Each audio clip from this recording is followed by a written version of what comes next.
तमाम रंजिशें अपनी भुला के बैठ गया। तुम्हारे पास मैं कुछ हिचकिचा के बैठ गया। तमाम उम्र मैं खड़ा रहा घिरा जिसमें, कमाल शख्स था तूफान उठा के बैठ गया। उसी जगह पे जहां संग बैठते थे कभी, वक्त की धूल थी उसको हटा के बैठ गया।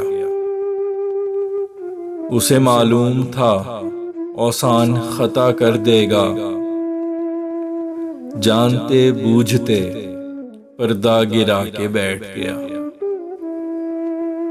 शबाब हुस्न ने जैसे हवास छीन लिए,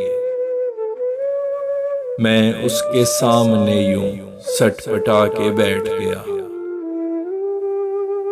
मिला वो जब कभी ख्वाबो ख्याल में मुझको,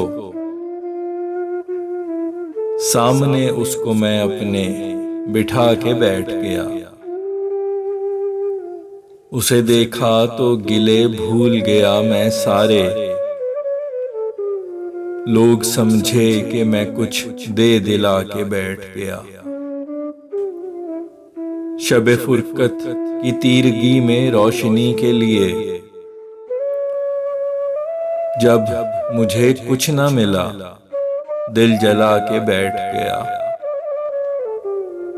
छलकते अश्क इन आँखों से हैं लावे की तरह,